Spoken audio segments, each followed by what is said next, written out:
Bonjour, c'est Céline. Je suis heureuse de vous retrouver alors que j'ai pas fait de vidéo depuis à peu près 2 mois, puisqu'effectivement entre la première vidéo que j'ai consacrée aux accords Toltec et cette deuxième donc que je vais pouvoir poursuivre, eh bien il s'est passé donc la crise sanitaire du coronavirus. Donc effectivement, faire des vidéos, c'est pas si évident que ça. D'ailleurs, je ne suis pas non plus dans les mêmes conditions que habituellement, puisque effectivement je suis maman et que faire des vidéos alors que l'on a nos petits bouts, que l'on doit faire d'ailleurs le rôle de la maîtresse, que l'on doit continuer notre travail malgré tout, même si moi personnellement je ne peux plus accepter qui que ce soit à mon cabinet, puisque effectivement je suis en contact direct avec les personnes.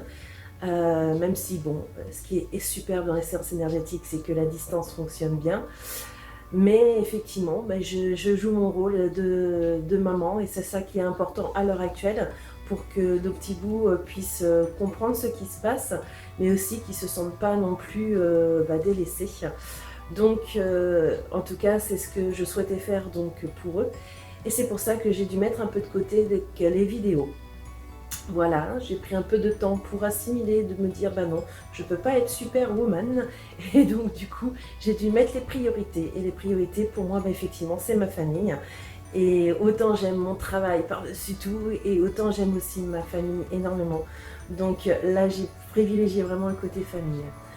Mais aujourd'hui on change ça, enfin en tout cas pas la priorité, mais on peut avancer un peu plus.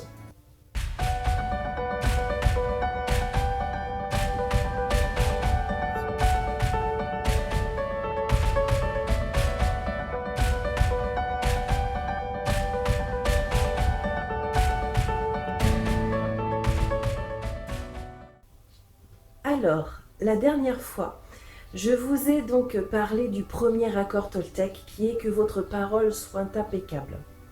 Suite à cette vidéo où je vous ai donc du coup expliqué ce qu'était donc cet accord Toltec, en quoi ça consistait et comment et faire en sorte d'avoir votre parole impeccable, j'ai eu quelques questions qui se sont posées, et en particulier des personnes qui allaient dans l'extrême et allaient carrément dans la culpabilité par rapport au jugement, puisque effectivement que votre parole soit impeccable, on parle beaucoup du jugement, puisque ça fait partie de cet accord-là, en particulier du jugement des autres, mais aussi du jugement sur soi-même. Eh bien, je voulais vous dire quelque chose par rapport à ça. Il faut bien faire attention quand même de ne pas aller dans les extrêmes, qu'on est dans un début d'apprentissage, quand on commence tout juste les accords Toltec, et que ça ne va pas venir du jour au lendemain. Il faut bien comprendre que si vous jugez et que vous faites du mal à quelqu'un, puisque de toute façon un jugement, il y aura toujours quand même des conséquences émotionnelles derrière, il faut que vous compreniez que finalement quand vous jugez, eh bien c'est plutôt vos blessures émotionnelles à vous qui parlent, d'accord? Donc effectivement, il n'y a pas forcément à culpabiliser quand vous dites quelque chose de mauvais, surtout quand vous prenez conscience de ce que vous avez dit. Ça veut dire que le cheminement est en train de se faire, d'accord? Ce cheminement, c'est effectivement d'être dans cette conscience. J'aime bien, j'ai un petit schéma que je donne lors de mes ateliers quand je parle justement de la communication bienveillante, puisque les accords Toltec en fait partie. C'est qu'au début, on est inconsciemment incompétent. Et puis, un jour, grâce peut-être à des vidéos, à des livres, à une phrase, vous commencez à être consciemment incompétent, puisque vous n'avez pas encore travaillé sur vous. Puis après, vous allez commencer à travailler sur vous, et là, vous allez commencer à être consciemment compétent. C'est-à-dire que vous devrez faire quand même des efforts, vous devrez agir effectivement en pensant à ce que vous faites. Et puis, un beau jour, eh bien, vous deviendrez inconsciemment compétent. Parce qu'effectivement, ça fera partie de votre habitude, de votre vie, de votre quotidien. Et effectivement, il n'y aura plus besoin de faire attention et ça sera en vous. Et je vous assure que quand ça arrive, et quelquefois on s'en rend compte, c'est génial dans les débuts parce qu'on se dit ah, j'ai fait ça, ah mais je m'en suis pas rendu compte et c'est génial. Donc voilà. Donc c'est là-dessus où je voudrais donc intervenir, donc surtout par cette culpabilité. Donc il n'y a vraiment pas cette culpabilité. Le principal, c'est de s'en apercevoir, de comprendre aussi donc quel est le sentiment que vous avez à ce moment-là, quelle est aussi cette blessure émotionnelle qui a été titillée à ce moment-là, on va le dire comme ça. Et puis c'est de faire ce qu'il faut donc pour changer. Et pourquoi pas, au lieu d'être dans des paroles jugeantes, être aussi donc dans la communication bienveillante, c'est-à-dire donc exprimer à la personne de manière neutre, de manière vraiment bienveillante, ce que vous ressentez et surtout quel besoin qui n'est pas satisfait. Et aujourd'hui, on va pouvoir donc continuer avec le deuxième accord Toltec qui est « Quoi qu'il arrive, n'en faites pas une affaire personnelle ». Alors vous allez peut-être me dire, mais qu'est-ce que c'est que de ne pas en faire une affaire personnelle? Alors dans un premier temps, je vais vous expliquer plutôt qu'est-ce que c'est d'en faire une affaire personnelle. Puisque effectivement, donc d'en faire une affaire personnelle, c'est finalement accepter et donner un accord par rapport à ce que les autres pensent de vous, même si ce sont des choses peut-être injustes. Je vous expliquais lors de la dernière petite vidéo que j'ai fait justement sur le premier accord Toltec que ma fille effectivement a une petite camarade qui s'est fait moquer d'elle, en particulier par rapport à un pull, et que du coup du jour au lendemain elle voulait plus remettre ce pull parce que elle avait honte alors que c'était son pull préféré. Et bien finalement elle en a fait une affaire personnelle puisqu'elle a cru et elle a accepté ce que les autres disaient d'elle alors que bien elle aimait ce pull et jusqu'à présent on l'a pas vu depuis, mais effectivement donc elle voulait plus le porter parce que ça lui ravivait donc tout ce que les autres pensaient d'elle. Et donc, pour pas se faire traiter quelque part de moche, eh ben, elle préférait ne pas porter ce pull. Bien, c'est ça aussi, hein. Il faut savoir qu'en faire une affaire personnelle, c'est quelque part le jugement des autres. On est toujours donc sur la parole impeccable quand même, mais du coup là c'est une parole non impeccable, donc le jugement des autres que l'on accepte. Or, il faut comprendre aussi, comme je vous l'avais expliqué dans la première vidéo, que par rapport à Don Miguel Ruiz, et je suis en accord donc avec ça, faire donc du jugement effectivement et ça s'infiltre en nous, c'est comme un poison et ce poison ce sont des sorts que voilà les personnes qui jugent donc peuvent infiltrer sur les personnes en tout cas qui l'acceptent. Ça fait partie quelque part aussi de l'ego d'en faire une affaire personnelle. Pourquoi je dis ça? Tout simplement parce que quelque part on a l'impression que l'on croit que tout ce qui nous arrive, eh bien, ça tourne autour de nous, on est concerné et quelquefois, on se sent même responsable de tout ce qui peut arriver autour de nous. Et ça, ça fait partie quand même de l'ego, il faut le savoir. Je pense que je ferai d'ailleurs une vidéo sur l'ego après les petites séries concernant donc, les accords Toltec. Effectivement, on va partir du principe aussi que l'autre, quelque part, c'est comme s'il rentrait dans notre tête et qu'il savait tout de notre monde, de notre vérité, alors que je vous l'ai bien expliqué donc, lors de la première vidéo, que chacun a sa propre vérité. Et c'est ça en fait, finalement, en faire une affaire personnelle. Alors ça apporte beaucoup d'émotions, ça apporte beaucoup donc, de sentiments en soi. Et donc, souvent, c'est de la colère, souvent c'est de la tristesse, ça peut être de la jalousie. Vraiment, c'est un côté émotionnel qui est intense. Et finalement, dans ce poison qu'on a voulu nous infiltrer, eh bien, on s'empoisonne soi-même. Alors, vous me direz, c'est bien tout ça, mais comment se dégager de cela et de ne pas faire d'affaires personnelles de ce que l'on peut nous dire? Eh bien, déjà, dans un premier temps, c'est de prendre conscience. Comme je l'ai dit en tout début de vidéo par rapport au premier accord Toltec, c'est de bien prendre conscience et comprendre que la personne ou les personnes qui sont en face de vous, finalement, ils sont dans leur propre monde, dans leur propre vérité. Et donc, tout ce qu'ils peuvent vous dire, c'est vraiment la résultante de leur programmation. ça résultante de leurs croyances par rapport à toutes les expériences qu'ils ont pu avoir depuis leur enfance, voire j'irais même un peu au-delà. Si une personne vous insulte quelque part, il essaye de vous empoisonner, on va le dire comme ça. D'ailleurs souvent on me dit, hein, oh là là, cette situation ça m'empoisonne, ou ce qu'il m'a dit, voilà, je fais que d'y penser, ça m'empoisonne.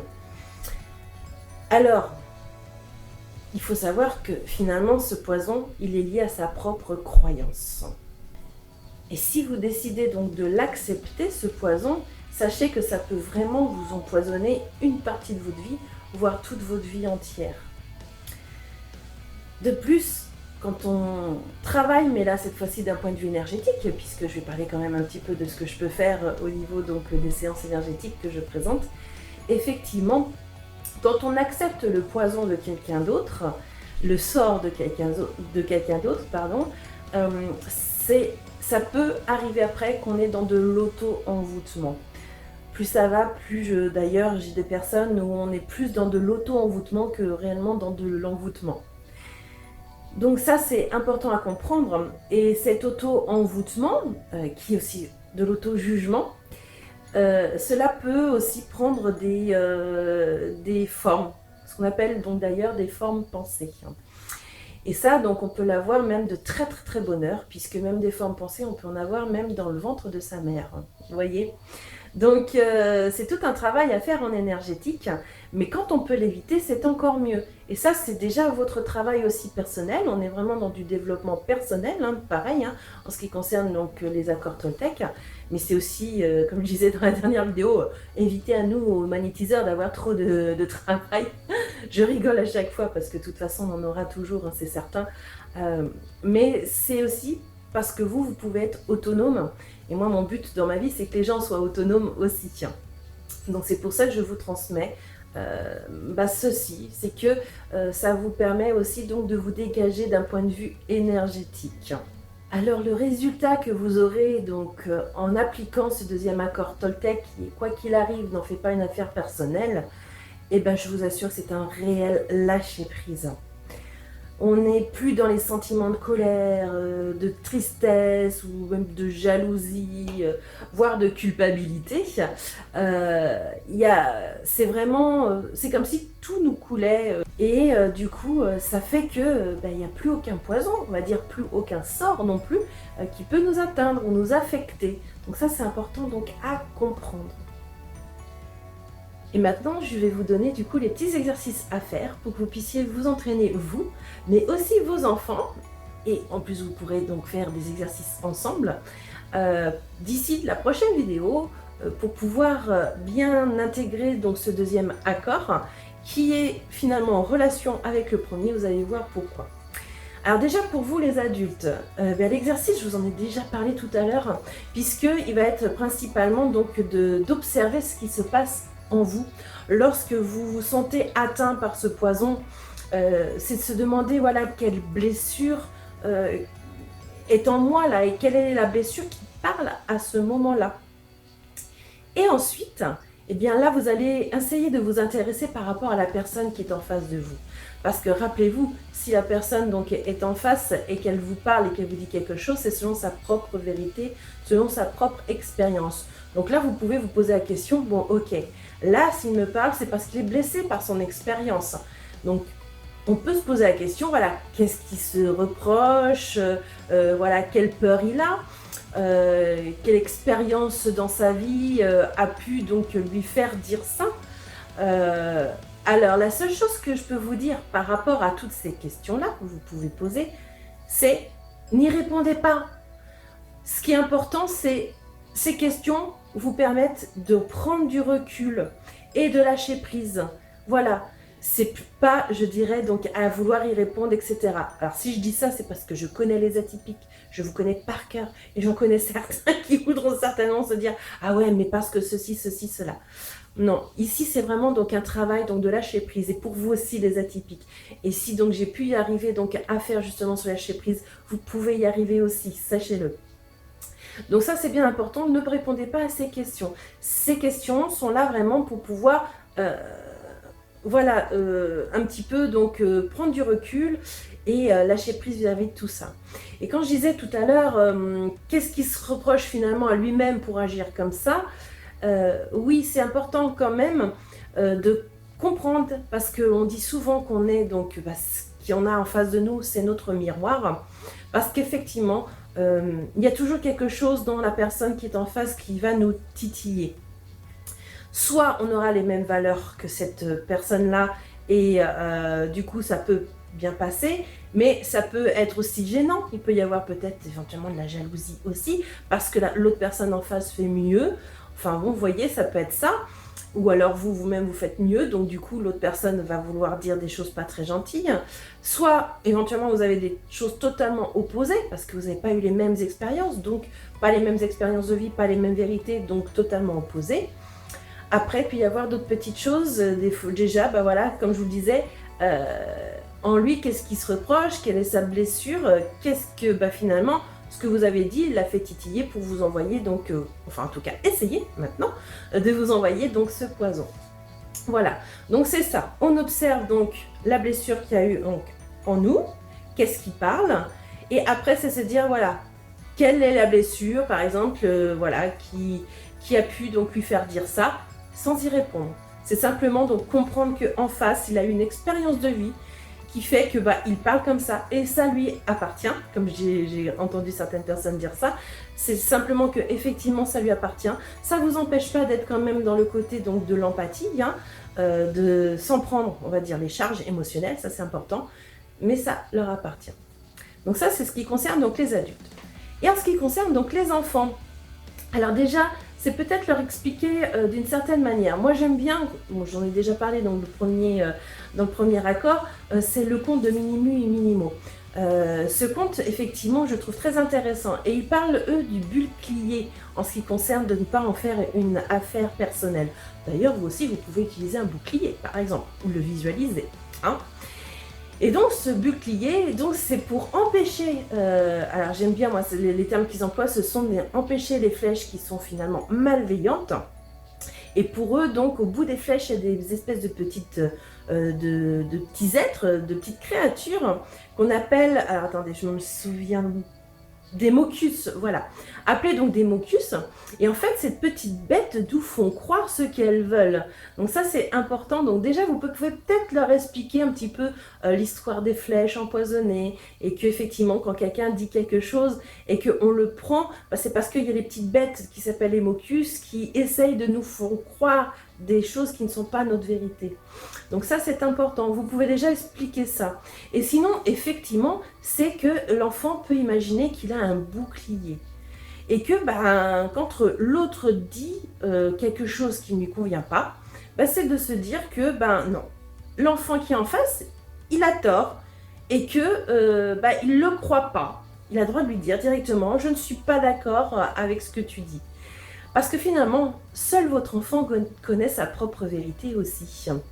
Et c'est ça qui est important de lui faire souligner aussi. Et que ce qu'il ressent, c'est aussi juste que ce que ressent l'autre en face. Mais que ce qui se passe en face, eh bien, ça ne lui appartient pas. Voilà.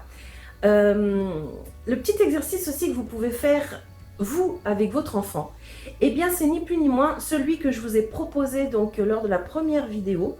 En ce qui concerne la baguette noire et la baguette blanche, que vous pouvez donc alterner. La seule chose que vous allez faire en plus, c'est que quand il y en a un qui dira donc la baguette noire, eh bien l'autre mettra son bouclier, d'accord? Donc son bouclier, et vice versa. Donc voilà donc cette petite vidéo concernant donc ce deuxième accord Toltec. Je suis super heureuse d'avoir pu refaire donc des vidéos parce que finalement ça me manquait et j'aime bien finalement partager. Et je sais que les vidéos vont être un peu plus importantes dans les prochains jours, dans les prochains mois, et ça a déjà commencé puisque grâce au confinement, et bien grâce au confinement, j'ai pu apprendre d'autres compétences dont je ne soupçonnais pas en fait finalement la possibilité et que j'avais pas pris avant le temps surtout d'essayer. Donc là j'ai essayé et donc j'y arrive peu à peu. Je trouve que voilà, pour des débutants, et ben, c'est des réelles victoires et je suis contente d'avoir réussi à faire ça. Donc effectivement, on va y avoir d'autres petites choses qui vont venir. D'ailleurs, vous verrez déjà vis-à-vis de cette vidéo. Et puis, va y avoir donc des formations et des ateliers en ligne qui vont venir dans les mois à venir parce que je ne le ferai pas dès demain. On a commencé déjà à bien voir ce qu'il y avait à faire, ce que j'allais mettre aussi en place, parce qu'effectivement, j'adore transmettre. Et ces vidéos que je peux vous faire, eh bien, j'ai envie de les faire aussi en ce qui concerne donc mes ateliers d'éveil de soi, mais aussi mes formations en magnétisme, puisque ce sont de grosses formations qui se font donc quand même sur entre 5 mois et 11 mois. Et je pense qu'il y a beaucoup aussi qui m'ont dit que ça les intéresserait, malgré qu'ils sont soit sur Paris, j'ai eu même l'Alsace, voilà, j'ai eu donc le Midi aussi. Donc effectivement, ce sont des projets qui vont se concrétiser. Ça prendra le temps que ça devra prendre. Et sachez que de toute façon, tout est juste. Donc je vous souhaite donc une bonne journée, une bonne soirée selon le moment où vous allez regarder cette vidéo. Et surtout, eh bien, prenez bien soin de vous et n'oubliez pas, il y a des distances sociales à prendre, il y a des masques à mettre, des gants. Et c'est surtout, faites bien attention à vous. Surtout, suivez vos intuitions. Écoutez ce que vous dit votre cœur, votre âme. En ce qui concerne donc tout le reste de ce que vous entendez, c'est ça qui va importer, votre âme. Allez, à bientôt.